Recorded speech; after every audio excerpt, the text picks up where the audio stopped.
I don't think I've had to develop a personality. I think Counter-Strike is my personality. We're being watched. I want everyone to be careful. It's Microsoft. The amount of jaw-dropping moments that we get in each and every game, you feel something very unique inside of the arena. You can't really imagine that a video game online can draw that kind of emotion from so many people, but it actually can. My name is Jason Moses O'Toole. Chad Spunj Virtual. Christine Potter-Chi, and I'm an analyst for Counter-Strike Go.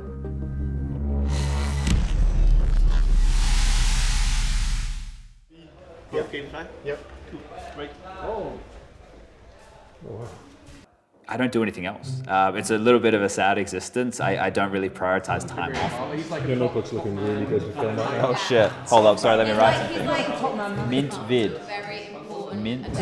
She's being recognised for her Vid. achievements. You take notes and then the camera zooms in and we're playing Hangman. My time off is when I go home and then try and play CS. So it's one of those weird things where I think you have to live and breathe Counter-Strike considering how busy our schedules are to get the most out of it. I like how you make it seem like you're working with the cameras on. I just make it seem like I'm working on them on the analyst desk too, so I'm pretty good at that. The preparation I do for events is actually quite extensive now. I think before my hobby was and is to watch video games just on the side in my free time anyway, but a lot of the traveling that I've been doing lately, it's really tough to keep up with the games and the broadcasts. I do enough events to where I don't have to sit down and grind stats for hours, and you kind of pick up that knowledge as you go at casting at other events and everything like that. So I do so many events that my prep has kind of gone down, but all the knowledge is somehow still there. They let him slip away, and Astralis is always going to maximize on that. So we're going to do a break, and we'll be right back. We did it. Moses, how's that game for you? It was awesome. It was all good up until the end when things got ugly, but that was a fun game to cast.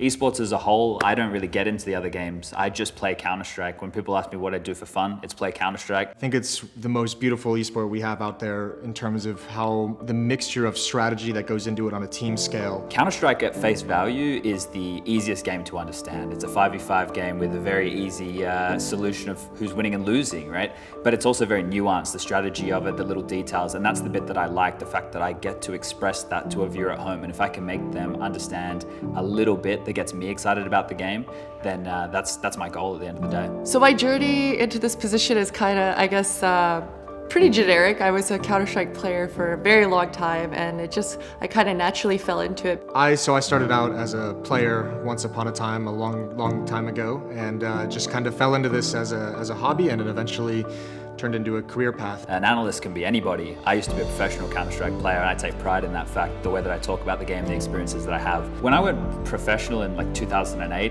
it was off the back of lots of hours playing until 2 o'clock in the morning during high school and then sleeping during economics, and my family really not enjoying that fact. When I was a kid in high school, I wasn't the most popular, but Counter-Strike actually made me feel like myself. Eventually you bring your parents to an event. And I don't think it ever clicks in until they come into an arena and see what it's like to actually be here and see how similar it is to going to, a basketball game or a football game that they would have gone to with their family when they were children. Right now, I'm kind of burnt out at the moment.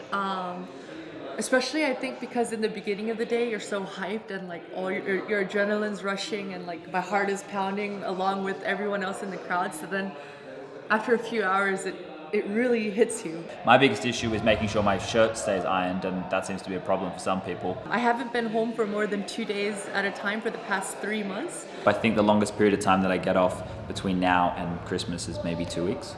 As of late, I've been able to show my mom the broadcasts and the arenas. I think it really gives them a better idea of how much passion comes from the players, from the viewers, from the fans. I consider myself a narcissistic, egotistical, selfish person. So for me to be involved in Counter-Strike all the time, that's what I want to do, and that's what I love. I think it's very, very important that we have these events inside of arenas, inside of studios or wherever it is, because until then you're just sitting at home on your computer, and it does kind of feel like a little bit like the stereotype.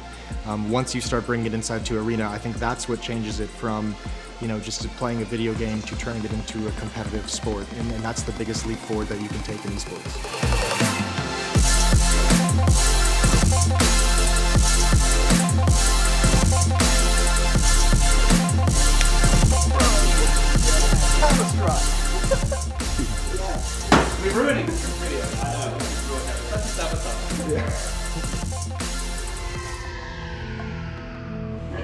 I don't have an official job title in esports.